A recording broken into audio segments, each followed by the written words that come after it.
स्वागत है आपके अपने चैनल स्टडी 3.6 में।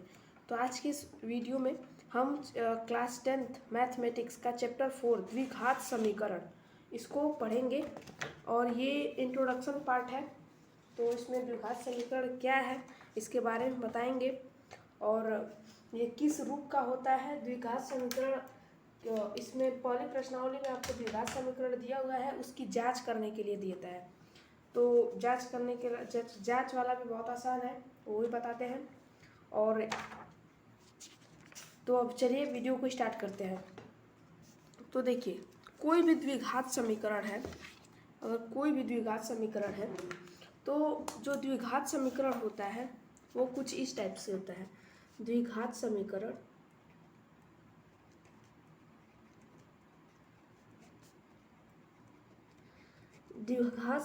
का जो रूप होता है वो ax² plus bx plus c के रूप का होता है, इज इक्वल्स टू 0, इस फॉर्म का होता है। जैसे कि मान लीजिए मैं कोई एग्जांपल ले लेता हूँ, x² प्लस का 3x माइनस का 1 इक्वल टू 0, ये एक द्विघात समीकरण है। लेकिन यह द्विघात समीकरण नहीं है, ये द्विघात समीकरण नहीं है। क्यों नहीं है? क्योंकि ये इस रूप में नहीं है। इसमें bx और c तो है इस वाले में, लेकिन x² ये चीज़ नहीं है, इसलिए ये द्विघात समीकरण नहीं है। तो द्विघात समीकरण समझ में आया? द्विघात समीकरण किस रूप का होता है और द्विघात समीकरण में क्या क्या होती हैं चीज़ें समझ में आ गई। अब आगे बढ़ें, आगे बढ़ते हैं।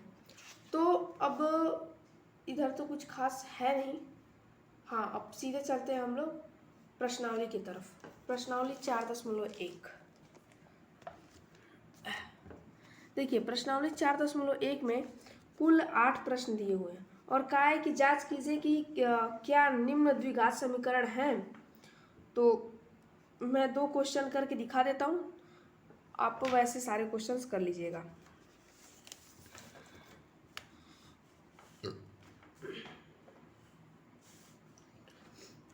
देखिए, प्रश्नावली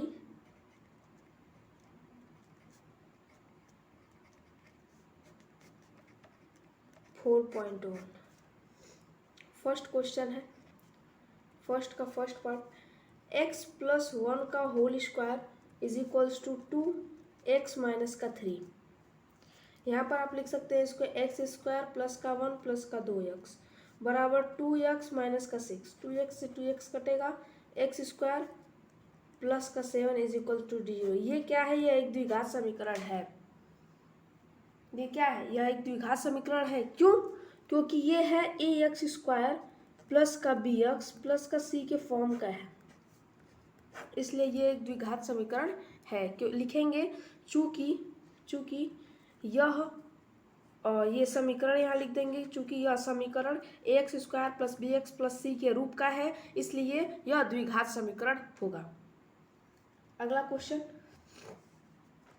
सेकेंड पार्ट का है कि x² माइनस का 2x बराबर माइनस का 2 3 माइनस का x² माइनस का 2x is equals to minus का 6 प्लस का 2x। यहाँ का 2x इधर जाएगा तो माइनस का 4x बनेगा, x² माइनस का 4x और इधर जाएगा ये प्लस का 6 बराबर 0। लिखेंगे चूँकि यह ax² plus bx plus c के रूप का है, अतः यह एक द्विघात समीकरण है।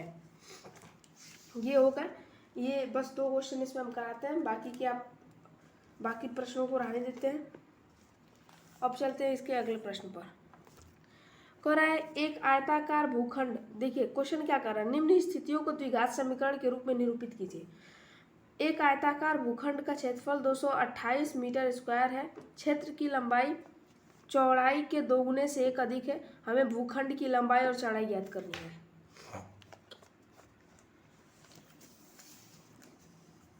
सेकेंड क्वेश्चन पार्ट 1 क्या बोला है कि क्षेत्र की लंबाई मीटरों में चौड़ाई के 2 गुने से 1 अधिक है।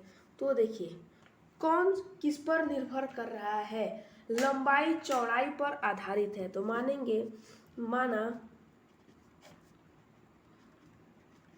आयताकार भूखंड की चौड़ाई बराबर x मीटर। तो जब चौड़ाई x मीटर है तो लंबाई कितनी होगी? का है 2 गुने से 1 अधिक है। लंबाई चौड़ाई के 2 गुने से 1 अधिक है। 1 अधिक हो गया मीटर। क्या कहा था कि आयताकार भूखंड इसका क्षेत्रफल बराबर क्या होता है? लंबाई गुणे चौड़ाई। लंबाई क्या दिया है? x गुणा में 2x + 1। ये किसके बराबर हो जाएगा? 528 के। तो यहाँ से इसको गुणा करा लेंगे तो x² प्लस का x 2x² प्लस का x = 528। यहाँ से लिखेंगे 2x² प्लस का x माइनस का 528 बराबर 0। ये आपका हो जाएगा आंसर।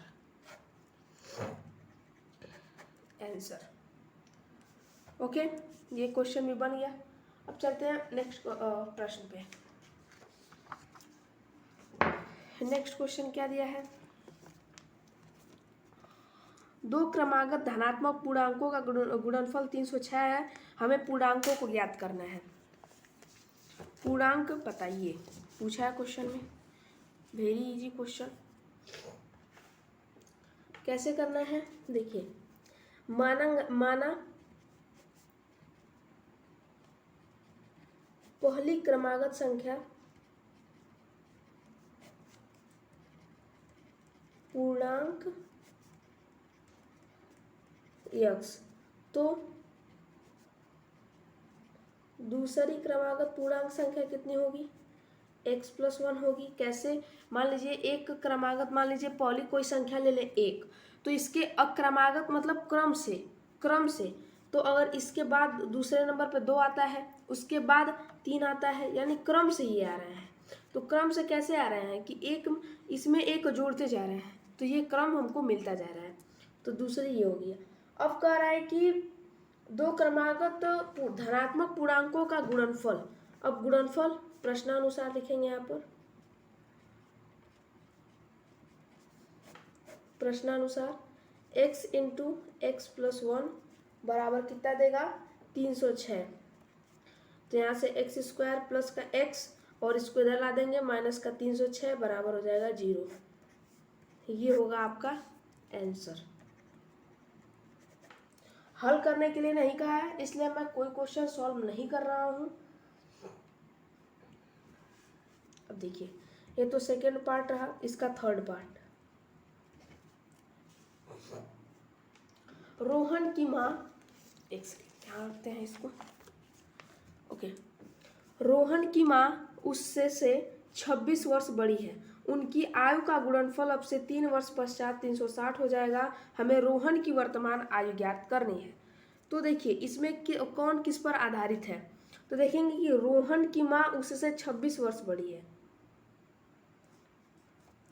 तो देखेंगे, मान लेंगे कि माना कि रोहन की उम्र बराबर x वर्ष। तो रोहन की माँ, जो रोहन की माँ का उम्र है, रोहन पर आधार देकर बनाया है, क्योंकि कहा है कि रोहन की माँ रोहन से 26 वर्ष बड़ी है। तो पहले रोहन को x वर्ष मान लेंगे और उसकी माँ कितनी हो जाएगी? x प्लस का 26 वर्ष। ओके, लिखेंगे माना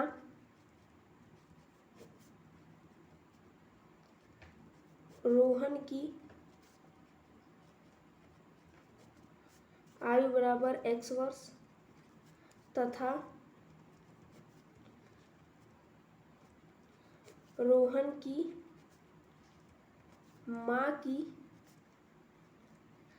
आयु बराबर क्या होगी? x प्लस का 26 वर्ष होगा। यही होगा ना। फिर क्या है कि उनकी आयु का गुणनफल अब से 3 वर्ष पश्चात। अब देखिए क्या लिखेंगे? 3 वर्ष पश्चात, 3 वर्ष पश्चात रोहन की आयु,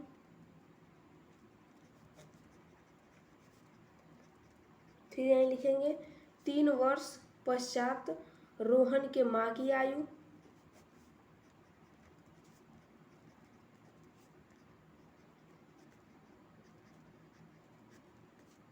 अब देखिए 3 वर्ष पश्चात रोहन की उम्र x + 3 हो जाएगा ना वर्ष, और रोहन की माँ का हो जाएगा x + 26 + का 3, कितना वर्ष होगा? तो इसको हम लिख सकते हैं x + का 29 वर्ष। अब क्या है कि उनके इनका गुणनफल x + 3 गुणा में x + 29 बराबर कितना हो जाता है? 360। तो x² + का 29x + का 3x + का ये हो जाएगा 3 9 27 के साथ 2 और 3 गुना के 6 2 8 87 और ये हो जाएगा 360। यहाँ लिखेंगे x² + का 32x, इधर जाएगा माइनस में हो जाएगा 360 - का 87, x² + का 32x घटाएंगे तो कितना मिलेगा? 10 में से 7 जा 3 और 5 में से 8 15 8 7 15 और यहाँ से 2 हो जाएगा। तो यहाँ से लिखेंगे x² + का 32x - का 273 बराबर 0। ये होगा आपका आंसर। ये हो गया आपका आंसर। अगला क्वेश्चन देख लेते हैं। क्या है कि एक रेलगाड़ी 480 किलोमीटर की दूरी समान चाल से तय करती है। यदि इसकी चाल 8 किलोमीटर प्रति घंटा कम होती है तो वह उसी दूरी को 3 घंटे अधिक समय लेती है। पूरा करने में 3 घंटे अधिक समय लेती है। हमें रेलगाड़ी की चाल ज्ञात करनी है। देखिए पहले तो मान लेंगे रेलगाड़ी की चाल कितनी है। माना रेलगाड़ी की चाल x किलोमीटर प्रति घंटा, संख्या है चौथा। माना रेलगाड़ी की चाल बराबर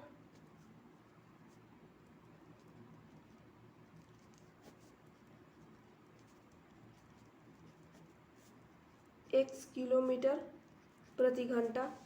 फिर क्या बोला है कि 480 किलोमीटर की दूरी, तो लिखेंगे 480 किलोमीटर की दूरी तय करने में लगा समय। दूरी तय करने में लगा समय, समय बराबर दूरी बट्टा में चाल, इतना हो गया। फिर देखिए अगला आगे क्या बोला है कि यदि इसकी चाल 8 किलोमीटर प्रति घंटा कम होती तो लिखेंगे यहाँ पर द्वितीय शर्तानुसार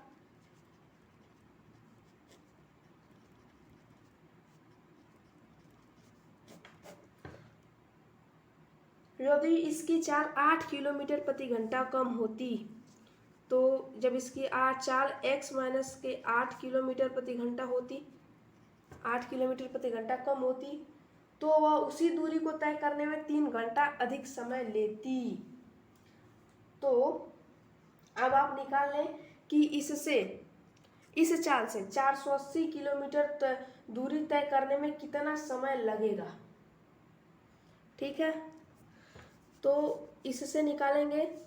यहाँ लिख लीजिएगा 480 किलोमीटर की दूरी x - 8 किलोमीटर प्रति घंटा की चाल से तय करने में लगा समय बराबर 480 बटा में x - का 8। अब देखिए कहा है कि क्या बोला है कि इससे जब इस चाल से चलती है तो 3 घंटा अधिक लेती है और इससे चल रही है तो 3 घंटा कम ले रही है। तो हम इसको ऐसे करते हैं 480 बटा में x। देखिए 3 घंटा अधिक ले रही है, तो 3 घंटा जब अधिक ले रही है तो जब दोनों को बराबर करेंगे तो इस वाले में से हम 3 घटा दें तो जाके दोनों इक्वेशन क्या होंगे आपके बराबर हो जाएंगे। ओके, तो समझ में आया? समझ में आया? क्योंकि ये 3 घंटा अधिक ले रहा था और ये 3 घंटा अधिक ले रही है और ये 3 घंटा कम ले रहा है, तो दोनों को बराबर करने में मैं इसमें 3 जोड़ दूं। मैं इसमें 3 क्या करूं? एक सेकेंड, क्या कुछ मिस्टेक तो नहीं हो रहा है?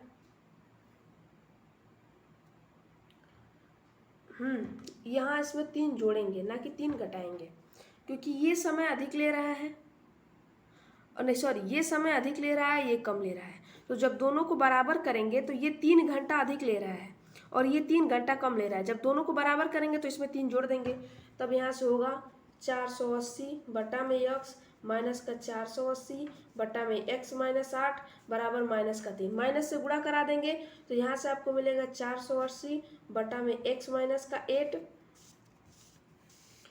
ओके। और यहाँ से ये होगा माइनस का 480 बटा में x बराबर होगा 3। और इसको आप हल करेंगे तो जब इस समीकरण को आप हल करते हैं तो इस समीकरण से आपको मिलेगा 3x² माइनस का 24x माइनस का 3440 बराबर 0, या फिर 3 कामन कर लेंगे, x² माइनस का 8x माइनस का 1280 बराबर 0। ये आपका होगा आंसर। आप चाहे तो इसको हल करके मान निकाल सकते हैं, लेकिन बस क्वेश्चन में इतना ही कहा था कि निम्न को रैखिक समीकरण द्विघात समीकरण के रूप में इन दोनों को प्रदर्शित करना है। जो कथन दिए हुए थे उनको पढ़ के समझ करके द्विघात समीकरण के रूप में निकालना था। अब देखिए, अब इसके बाद आती है प्रश्नावली 4.2। ठीक, देख लीजिए यहाँ पर। उसको हल करने के लिए आपको कौन सी विधि यूज करनी है? गुणनखंड विधि। उसमें क्या ज्ञात करना है? आपको मूल ज्ञात करना है। तो मूल ज्ञात करने के 3 मेथड हैं इस वाले चैप्टर में। एक है श्रेणीधारा सूत्र, एक गुणनखंड विधि और एक है पूर्ण वर्ग विधि। तो इस वाले में पहले तो हमको दिया है गुणनखंड विधि और इसी पर आधारित है ये पूरा प्रश्नावली 4.2। तो आप पहले समझ लीजिए कि गुणनखंड विधि क्या है, और इसके अगले वीडियो में हम समझा देंगे प्रश्नावली को। तो देखिए गुणनखंड विधि क्या होती है।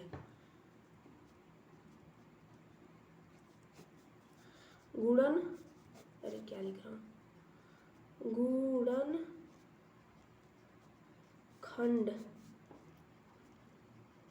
विधि। गुणनखंड विधि, इसमें अंतिम पहले पद और अंतिम पद को आपस में गुणा करके उसको मध्य पद के रूप में तोड़ देते हैं। जैसे 6x² माइनस का x माइनस का 2 बराबर 0। अब 2 में 6 से गुणा करेंगे तो कितना होगा? 12x²। तो आप 12 को लिखेंगे 12। अब 12 का आपको कुछ ऐसा फैक्टर करना है, 12 को कुछ ऐसे लिखिए जिनको जोड़े या फिर घटाएं तो माइनस का 1 आए। मैं अचर पद अभी नहीं ले रहा हूँ, इसके साथ कुछ नहीं है तो 1 है ना गुणांक के रूप में, तो मैंने इसीलिए कहा हो कि गुणा करने पर 12 आए और जोड़ने अथवा घटाने पर माइनस का 1 आए। तो अब इसका ऐसे गुणनखंड कर लीजिएगा। 2 से काटेंगे 6 बार में, 2 से काटेंगे 3 बार में, फिर 3 से 1 बार में। आप देखिए 3 दूना के 6 और फिर 2 ले रहे हैं। अगर 6 और 2 ले रहे हैं तो अगर जोड़ेंगे तो 8 होगा, घटाएंगे तो 4 होगा। ये कंडीशन नहीं मिल रही है। फिर सोचेंगे कि 2 का 2 में गुणा करते हैं, 4 हो गया। अब 4 और 3, अगर हम 3 में से 4 को घटा दें तो माइनस का 1 भी मिल जाएगा, और आपस में गुणा कराएंगे तो माइनस का 12 भी मिल जाएगा, क्योंकि माइनस चिन्ह था। माइनस के साथ गुणा कराएंगे तो -12x²। तो मैंने केवल 12 का किया है। बाद में आप उसको जब तोड़ेंगे, सही से अरेंज करेंगे तो आपका एकदम सटीक आंसर आएगा। तो आप देखिए 6x²। अब बीच वाले पद को लिखेंगे।